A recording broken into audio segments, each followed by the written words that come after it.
The woman who buried an empire. How one enslaved mother dismantled a dynasty from the inside. She was not supposed to matter. She had no last name that anyone in the county recognized. No land, no legal standing in any court in the state of Georgia.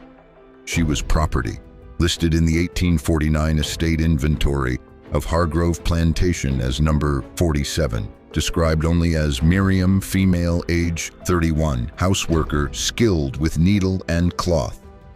Appraised value, $420. She was not supposed to matter, and for 31 years, she had done everything in her power to make the world believe that. What no one knew, not the master, not the overseers, not the neighboring plantation owners who gathered on Sunday afternoons to drink bourbon and congratulate themselves on their success, was that Miriam had been watching. She had been learning. She had been building something so quietly, so patiently, so invisibly, that by the time anyone realized what she had done, it was already too late. Between 1849 and 1861, Hargrove Plantation went from one of the most prosperous cotton operations in all of Burke County to a smoldering ruin. 3 heirs would die. 1 would flee the state in disgrace. The plantation house would burn. The fortune built over 4 generations on the labor of enslaved people would be erased.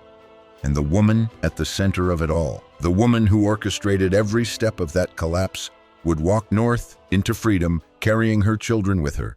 This is the story of Miriam of Hargrove, a woman history almost forgot, and a plan so extraordinary that scholars still argue about whether one person working alone from within the most brutal institution in American history could have actually pulled it off. She did. Before we go deeper into this story, take a moment to subscribe to Shadows of Black History and drop in the comments, what city are you watching from? Now let us go back to the beginning to understand what buttons Miriam accomplished. You have to understand what she was up against. Hargrove Plantation sat on 6,400 acres of Burke County, Georgia. The land was deep-soiled river bottomland, rich with the particular darkness that made cotton grow tall and dense and ludicrously profitable in the antebellum South. The Hargrove family had carved it out of what they called wilderness in 1801, though the Muskogee people who had lived on that land for centuries might have had something to say about that characterization. By 1840, Ezekiel Hargrove, the patriarch, the 3rd generation of his family to hold the plantation, owned 487 enslaved people. 487 human beings, all of them stripped of legal personhood, all of them reduced in the official record to names and appraisal values and physical description meant to help slave traders move them efficiently at auction. Ezekiel was 63 years old in 1849, the year Miriam appears clearly in the historical record for the first time. He had 3 sons, Randolph, the eldest, brutal and stupid in equal measure, Preston, the middle son who drank heavily and spent money the plantation had not yet earned, and Thomas, the youngest, who was 22 and had recently returned from 2 years at the University of Virginia with a head full of theories about scientific management of slave labor. Thomas was, in many ways, the most dangerous of the 3. Randolph and Preston were predictably cruel in the fashion of their era. They whipped people, worked them past exhaustion, sold families apart without apparent remorse. These were horrors, but they were legible horrors. Horrors that enslaved people had developed sophisticated strategies for surviving.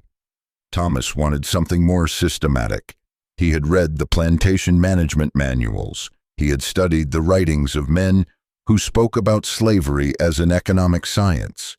He believed that the best way to control 487 people was not through random brutality, but through total psychological dominance, through making each enslaved person believe that there was no gap between the master's will and the order of the universe itself. He wanted them to stop thinking about escape. He wanted them to stop thinking about resistance. He wanted them to internalize their own captivity so completely that the shackles became invisible because the people wearing them no longer believed shackles could be removed. What Thomas did not understand, what none of the Hargroves understood, was that Miriam had been thinking about nothing but escape for 31 years. She had been born on this plantation in 1818. Her mother, a woman named Celia, had been brought from the Senegambia region of West Africa in 1804, one of the last generation of people imported to the American South before the international slave trade was officially banned in 1808. Celia died when Miriam was 9 of a fever that went untreated because the plantation doctor did not consider house servants worth the expense of medicine. Miriam had grown up learning to read from a Methodist minister's wife who came to the plantation quarterly to conduct what she called moral instruction for the enslaved, a practice the Hargrove family tolerated because it seemed to produce more docile behavior in the short term and because it helped them maintain a self-image as Christian stewards, rather than what they actually were. The minister's wife, a woman named Eleanor Whitfield, taught Miriam to read the Bible. Miriam read the Bible. She also read, through Eleanor's unwitting provision, everything else she could get her hands on. Newspapers left in the parlor, documents carelessly stored in the plantation office, letters that passed through the house on their way to the post. She read account books and contracts and legal correspondence. She read and she understood, and she said nothing. For 22 years, she said nothing. She worked. She sewed, she cooked. She raised her 2 children, a son named Solomon, born in 1839, and a daughter named Patience, born in 1842, with a quiet ferocity that the other enslaved people on the plantation recognized, even if they could not name it. She was building something. They could feel it. They did not know what. In the spring of 1849, 3 things happened that changed everything. First, Ezekiel Hargrove suffered a stroke that left him partially paralyzed and unable to manage the plantation's business affairs. Second, Thomas Hargrove formally took control of day-to-day operations, bringing with him his systematic vision of total psychological control. Third, Miriam was reassigned from field coordination, a position that had given her significant movement across the plantation, to the main house as personal seamstress and attendant to Thomas's new wife, a woman named Catherine who had come from Savannah and who was, by all evidence, a person of genuine moral discomfort with the institution she had married into. Thomas had made this reassignment as a form of promotion, a reward for Miriam's reliability. He thought he was giving her a better life. He thought he was generating gratitude and loyalty. He had just given her access to everything. In the main house, Miriam could hear conversations that were never meant for enslaved ears. She learned the state of the plantation's finances, which were worse than Thomas pretended. She learned that Randolph had gambling debts that were coming due. She learned that Preston had borrowed money from a merchant in Augusta against cotton yields that had not materialized. She learned that the plantation's mortgage, held by a bank in Charleston, was in a delicate state. She learned that the Hargrove fortune was not a fortress, it was a facade. And she learned something else. Catherine Hargrove, Thomas's wife, was quietly, desperately, secretly sympathetic. Catherine had been raised by a father whose expressed private reservations about slavery. She had married into this world before fully understanding what it meant. Now she lived in the center of it and could not sleep. She wrote letters to her sister in Savannah that Miriam sewed into the hems of dresses before they left the house. Letters that contained increasingly anguished reflections on what she witnessed daily.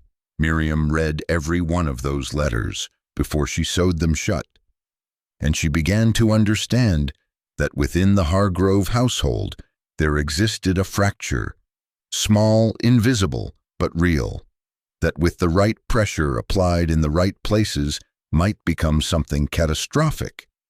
She began to plan, not in writing. She was too careful for that.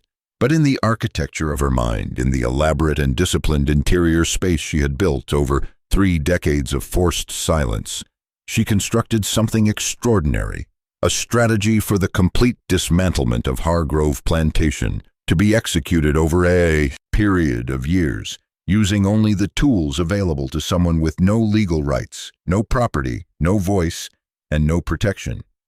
The strategy had 4 components. The first was financial acceleration.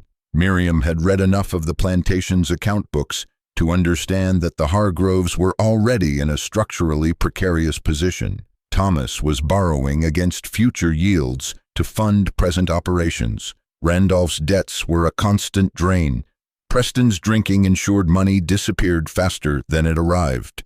The plantation was a machine that required everything to go right to remain solvent. Miriam would make things go wrong, slowly, quietly, in ways that looked like ordinary misfortune. The second component was information. Miriam had access to conversations, to documents, to the private thoughts that careless, powerful people express in front of people they have decided are beneath their notice.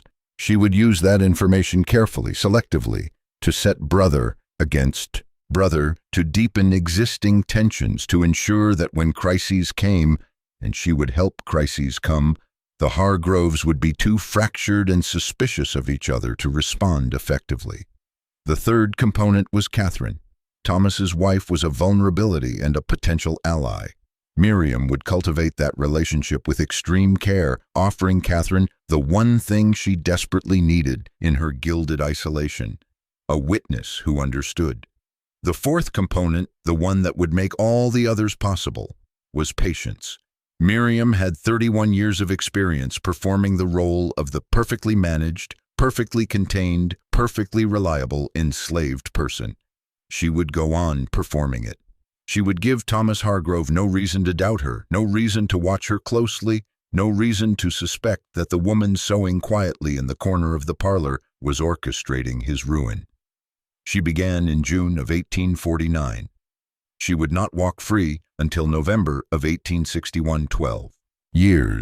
12 years of absolute self-discipline, of radical patience, of operating at the intersection of extraordinary intelligence and extraordinary danger. What we know about Miriam's plan comes from 3 sources. The first is a collection of letters written by Catherine Hargrove to her sister between 1849 and 1857, which survived the burning of the plantation house because Catherine had sent the originals to Savannah.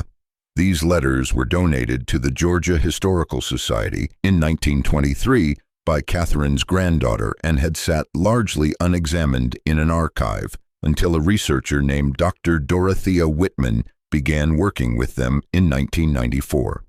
The second is a memoir, unpublished, handwritten, discovered in 2001 in a church basement in Cincinnati, written by a man identifying himself as Solomon, who describes himself as the son of Miriam of Hargrove, Georgia. Born enslaved in 1839, arrived in freedom in 1861. The memoir is addressed to Solomon's children and contains detailed recollections of his mother's actions and her explanations of them delivered during the long nights of their escape north. The third source is fragmentary: plantation records, court documents from the dissolution of the Hargrove estate, newspaper articles from the Burke County Gazette, and testimony given during Reconstruction-era hearings about property claims on former plantation land. Assembled together, these sources tell a story that is almost impossible to believe, and yet is documented at every crucial turn. The financial acceleration began subtly. In July 1849, according to the plantation's own account books, 3 bales of ginned cotton were logged as damaged by moisture, a not unusual occurrence, but one that reduced that season's yield enough to push a loan payment into arrears. The account book entry is in Thomas's hand. What the account book does not mention is that those 3 bales were damaged deliberately, in a manner that Miriam later described to her son in detail. She had learned from conversations between Thomas and his factor that the storage barn's ventilation had been inadequate for the previous 2 seasons. She had also learned from conversations she was not supposed to hear exactly which bales were scheduled for early delivery and which would sit longest in storage. She arranged, through a trusted confederate among the field workers, for those specific bales to be exposed to moisture at a moment when no oversight was likely. It cost the plantation $300 and pushed them into a conversation with the bank that Thomas had been hoping to avoid for another season. Over the next 4 years, similar small catastrophes accumulated. Equipment failures that looked like ordinary wear, crop decisions made on information that turned out consistently to be slightly wrong. A fire in a secondary outbuilding in 1851, never definitively explained, that destroyed 6 months of stored seed. None of these events, examined individually, would have raised suspicion. Together, they formed a pattern that was invisible because it had been specifically designed to be invisible. Thomas Hargrove was a man who believed in systems and analysis. He analyzed each setback individually and reached individually rational conclusions. He never stepped back far enough to see the larger shape. The second component, information as a weapon, produced results that were almost surgical in their precision. Randolph Hargrove, the eldest son, had a gambling problem and a temper and a deep resentment of his brother Thomas's authority over plantation operations. In 1851, Miriam learned from overheard conversation that Randolph had secretly approached the Charleston Bank about refinancing the plantation's debt in a way that would give him, as eldest son, a controlling financial position over the estate. He had not told Thomas. He had not told anyone. Miriam told Thomas, not directly. She was far too careful for that. Instead, she ensured that a document relating to Randolph's bank inquiry found its way into a pile of papers that Thomas reviewed regularly. She had found the document, a copy that had been carelessly filed, during her cleaning of the plantation office. Thomas found it. He confronted Randolph. The confrontation was, by multiple accounts, spectacular. The brothers did not speak for 8 months afterward, and when they did resume contact, the relationship was poisoned by a suspicion that never fully healed. Preston, the middle son, presented a different kind of opportunity. His drinking was worsening by the early 1850s, and with it, his financial recklessness.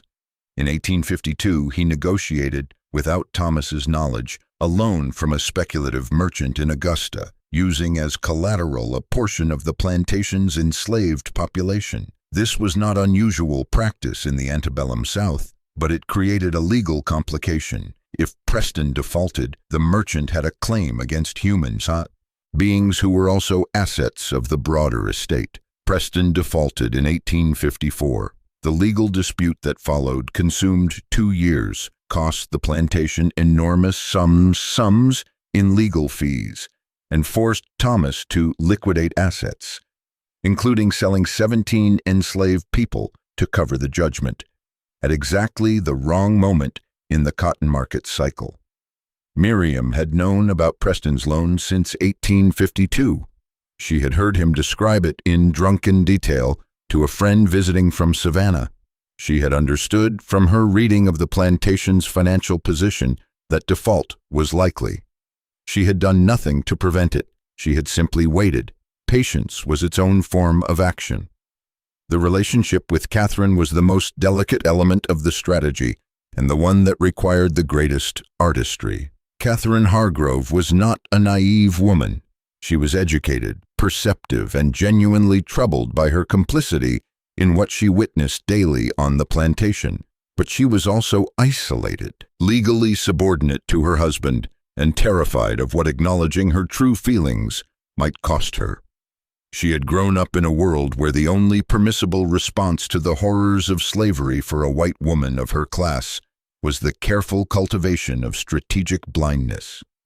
Miriam did not push. She did not argue. She did not make Catherine confront what she was not ready to confront. Instead, she simply showed up. Reliable, skilled, utterly present, and over months and then years, she created a space in which Catherine could think aloud without judgment. The letters Catherine wrote to her sister during these years document the relationship with painful clarity. Miriam understands me in a way that no one in this household does, Catherine wrote in 1853. I cannot explain it, and I cannot speak of it to anyone here, but when I am near her, I feel less alone in my thoughts. By 1855, the letters contain references to conversations between Catherine and Miriam that amount to explicit moral reckoning. Catherine describing her growing certainty that slavery was wrong, Miriam responding in ways Catherine recorded as measured, quiet, and more devastating than any argument I have read in any pamphlet. What Miriam was doing over years of these conversations was building a woman who would, when the moment came, choose justice over family loyalty. She was investing in a future she might not live to see. By 1857, Hargrove Plantation was in serious trouble. The accumulated financial pressure of 8 years, the crop failures, the legal disputes, the family fractures, the market downturns that Miriam had not caused but had ensured the plantation was poorly positioned to weather, had pushed the Hargroves to the edge of insolvency. Thomas had managed the crisis with considerable intelligence and determination, but he was managing it alone. Randolph had largely removed himself from plantation affairs after a final explosive confrontation in 1856. Preston had been sent to a sanitarium in Macon, where he was reportedly receiving treatment for his drinking. Ezekiel Hargrove died in January of 1857, and with him went the last stabilizing force within the family, not because Ezekiel had been a good man, but because his presence had provided a center around which the fractious inheritance could organize itself. With him gone, the full weight of the dynasty's dysfunction became visible. The estate was in legal dispute almost immediately. Randolph challenged Thomas's authority as executor. Thomas's lawyers challenged the validity of Preston's loans. The Charleston Bank, sensing instability, called in a portion of the plantation's debt 6 months ahead of schedule. Thomas was brilliant, and he was working as hard as any man could work, and he was losing. In the summer of 1857, he made a decision that would prove to be the final piece of Miriam's design. He decided to sell his wife's jewelry, Catherine's jewelry, a collection of pieces inherited from her mother in Savannah, represented both significant monetary value and the last of her personal financial independence. Under Georgia law, a married woman's property was her husband's property. Thomas had the legal right. Catherine had none. He told her over dinner. Miriam was present, serving. She watched Catherine's face go through a sequence of expressions, shock, grief, a flash of fury, before it settled into the practiced blankness that all women in Catherine's position learned. That night, Catherine came to Miriam's small room at the back of the house. She had never done this before. She stood in the doorway for a long moment, looking at Miriam in the lamplight, and then she asked a question she had been building toward for 8 years. "If I helped you leave," Catherine said, "all of you, you and your children, and as many others as you could manage, what would you need?" Miriam had been ready for this moment since 1849. She had a list. What followed, what Miriam had spent 8 years building toward, was a plan within the plan. The outer plan had been about creating the conditions for her escape by ensuring the plantation would be too financially and politically destabilized to mount an effective pursuit. The inner plan, the one she had shared with no one, not even her son, until this moment, was about using Catherine's resources, her legal identity, and her connections to the Quaker community in Savannah to move not just Miriam's family, but dozens of people along a route north.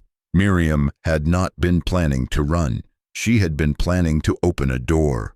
Between September 1857 and October 1861, Catherine Hargrove made 11 trips to Savannah to visit her sister. On each trip, she carried letters sewn into the lining of her traveling trunk. Letters in Miriam's hand, written in a cipher that Catherine's Quaker contact had developed and that Miriam had memorized during a single afternoon meeting. These letters described the plantation's layout, the overseer's schedules, the best exit routes, the timing of seasonal lulls in surveillance. They were operational intelligence delivered through the most trusted courier available, a white woman with a legitimate reason to travel. In return, the Quaker network provided Catherine with funds that she kept in a locked box that Thomas never examined. It was, in his understanding, her personal correspondence box, and with a schedule of contact dates. The funds accumulated slowly. The schedule was memorized and burned. Miriam coordinated everything. She knew which people on the plantation were ready, had been quietly over years, assessing temperament and capability and trustworthiness among hundreds of individuals, building a network of trust so carefully that it left no trace visible to the overseers. She knew who could walk 40 miles in a night. She knew who had children who could not. She knew who would keep silent and who might break under pressure. She knew everything about this plantation. She had spent 30 years learning it. The departure was set for November 3rd, 1861. The timing was not arbitrary. The Civil War had begun in April of that year. The Confederate conscription had pulled 3 of the plantation's 6 overseers into military service. Thomas was in Augusta at a meeting of the county's Confederate supporters. Randolph had been dead since August, a riding accident that may or may not have been as accidental as it appeared. Preston remained in the Macon Sanitarium. The plantation was as close to unguarded as it had ever been. On the night of November 3rd, 47 people walked into the Georgia darkness. Miriam led them. Her son Solomon, 22 years old, walked beside her. Her daughter Patience, 19, carried the youngest child among the group, the infant of a woman who had twisted her ankle in the first hour and needed her arms free to keep walking. Catherine Hargrove watched from the window of the main house. She did not leave. She had never planned to leave. Her role was to be present in the morning, to play confusion convincingly, to delay the alarm by 2 hours, long enough for 47 people to make the tree line and begin moving north. She played it perfectly. The story of Miriam of Hargrove does not end in November 1861. In many ways, it is only beginning. Of the 47 people who walked north from Hargrove Plantation that night, 39 reached Ohio. 8 were recaptured in the first week, 2 by the plantation's remaining overseers, 6 by slave catchers working the Tennessee border.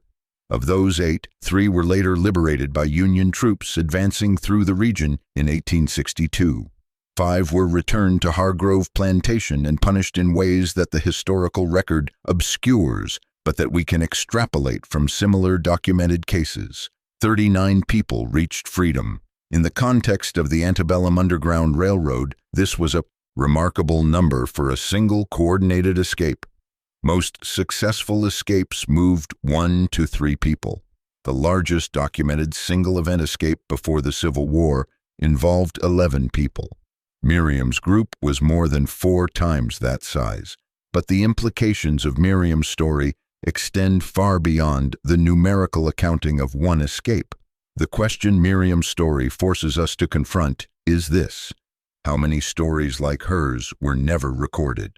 Slavery was a system designed with extraordinary deliberateness to prevent the documentation of enslaved people's interior lives, their strategies, their intelligence, their plans. The written record of the antebellum South was created almost entirely by enslavers and their allies. People with every incentive to portray enslaved people as passive, docile, incapable of the complex reasoning required for sophisticated resistance. When that system produced outcomes that contradicted the narrative, when plantations failed in suspicious patterns, when crops underperformed on schedules that defied natural explanation, when families that should have been separated by distance somehow coordinated, when information that should have been secret somehow traveled to people who should not have had it. The people in power reached for explanations that preserved their worldview. Misfortune, providence, the inherent fragility of agricultural enterprise, the mysterious ways of God. They did not reach for the obvious explanation that the people they had enslaved were brilliant, were organized, were engaged in a centuries-long campaign of strategic resistance so sophisticated that it was invisible to people who had decided, as a matter of psychological necessity, that the people being resisted were incapable of such sophistication. Miriam's story was preserved because her son Solomon wrote it down, in secret, in a church basement in Cincinnati for his children, decades after the fact. It survived because a minister's wife donated her late mother's correspondence to a historical society. It was assembled because a researcher chose to spend years in an archive that most of her colleagues considered peripheral. Every element of its preservation was contingent. Any single disruption along that chain, Solomon's memoir water-damaged, Catherine's letters burned, Dr. Whitman choosing a different archive, and Miriam of Hargrove remains exactly what Thomas Hargrove believed her to be. Number 47, female, age 31, house worker, skilled with needle and cloth, $420. How many Miriams are still number 47? How many strategies, how many acts of extraordinary intelligence and courage are still buried in archives no one has examined, in church basements no one has entered, in family oral traditions no one has written down before the last person who carried them died? This is not merely a historical question. It is a question about what we know and what we have chosen not to know, about what gets called history and what gets called folklore, about whose intelligence gets documented and whose gets ignored, about which people get to be the protagonists of the American story and which people get to be the backdrop, the property, the $420 line item in someone else's estate inventory. Miriam knew the answer. She spent 30 years working within a system that had decided she was not a protagonist. She became one anyway. She did not wait for permission. She did not wait for rescue. She did not wait for someone else to write her into the story. She wrote herself in the only ink available to her, time, intelligence, and patience of a scale that most people cannot conceive. Thomas Hargrove never recovered. He returned from Augusta on November 4th, 1861, to find 47 of his enslaved people gone, his wife performing convincing bewilderment, and his plantation, already financially fragile, hit by a shock it could not absorb. The Confederacy was not interested in his problems. The bank in Charleston was not interested in his problems.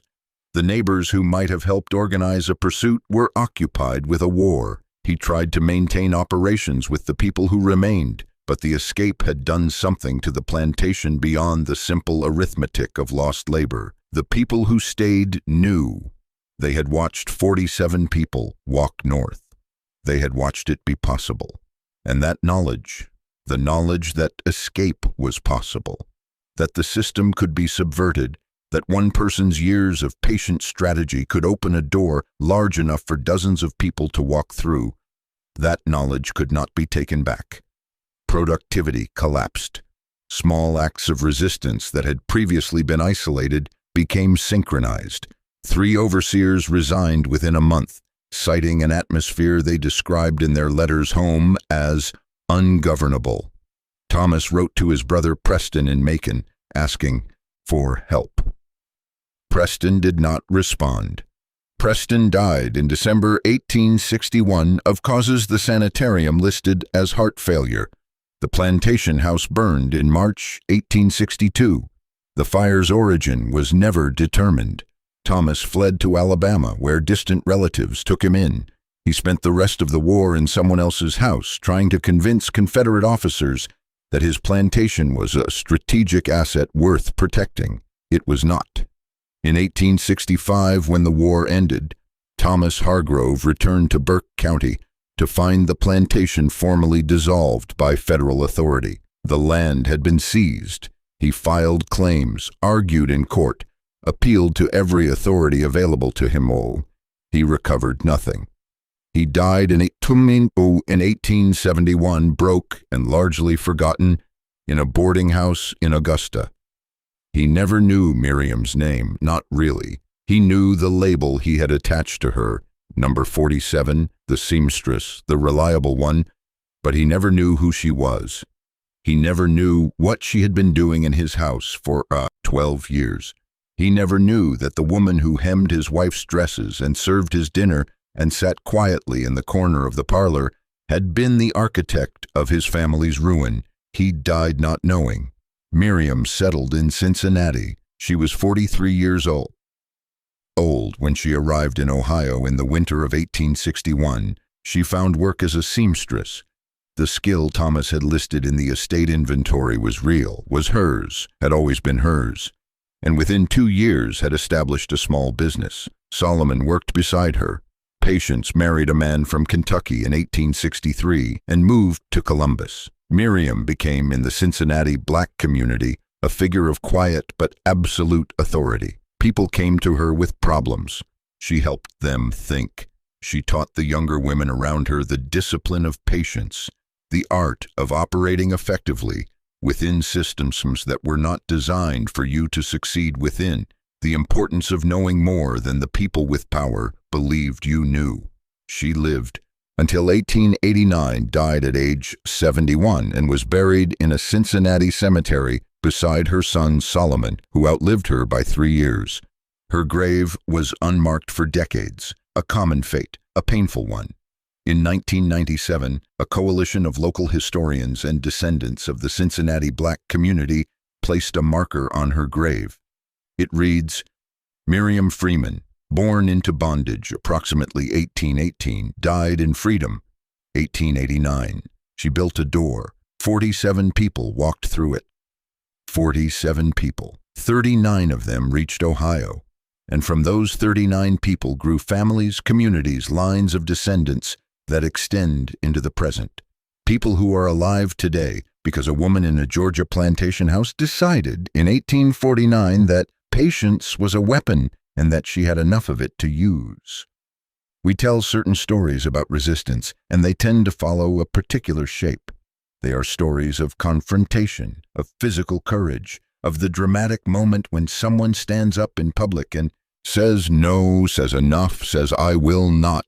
These stories are real and they are important, and they deserve to be told with all the power they contain. But there is another tradition of resistance, quieter, longer, more intricate, that the historical record has mostly swallowed. It is the tradition of the strategic mind working in secret, of intelligence deployed inside enemy territory, of the person who understands that the most powerful thing they can do is to make their power invisible until the moment it cannot be ignored. Miriam of Hargrove belongs to that tradition, and so do thousands of other people whose names we do not know, whose strategies we cannot fully document, whose contributions to the long, incomplete project of human freedom are buried in estate inventories and account books and the casual indifference of people who believed they were recording history while actually recording only themselves. What does Miriam's story ask of us in the present? It asks us to be rigorous about what we believe is possible. It asks us to examine the stories we have inherited about who is capable of what, about which people are strategic and which are reactive, which people plan and which are planned for, which people have inner lives complex enough to sustain 12 years of disciplined deception in service of a future they might not personally survive to see.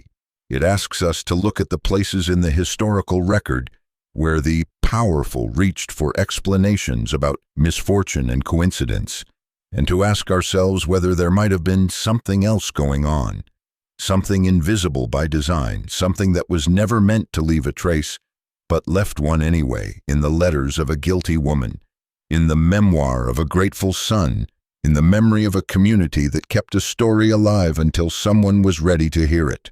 Miriam was not waiting to be discovered. She was not performing resistance for an audience. She was doing what was necessary, in the only way available to her, with the tools she had, in the time she had. She was a woman who understood that the most radical thing she could do was to think with complete clarity about her situation, to refuse the story she had been assigned, and to write a different one, word by word, year by year, stitch by stitch. She was not a symbol. She was a person, a specific, irreplaceable, brilliant human being who was told she was worth $420 and who responded across 31 years by being worth incalculably more than that, by being the kind of person whose choices rippled forward through generations, through communities, through the long and unfinished work of justice. She built a door. 47 people walked through it. And some of their descendants are watching this video right now, living the freedom she made possible, carrying a name they may or may not know, connected to a woman they may or may not have heard of, by the invisible thread of everything she chose to do in the years when it would have been so much easier and so much more understandable to do nothing. Nothing was not an option Miriam considered. That is the shadow she cast. That is the history we are here to recover. If this story reached you, if it stayed with you, share it. Put it in front of someone who needs to understand that resistance is not always loud, that courage is not always visible, and that the people history calls invisible were often the ones doing the most essential work. Subscribe to Shadows of Black History. We are just beginning. Until the next story, remember, the shadows are full of light if you know how to look.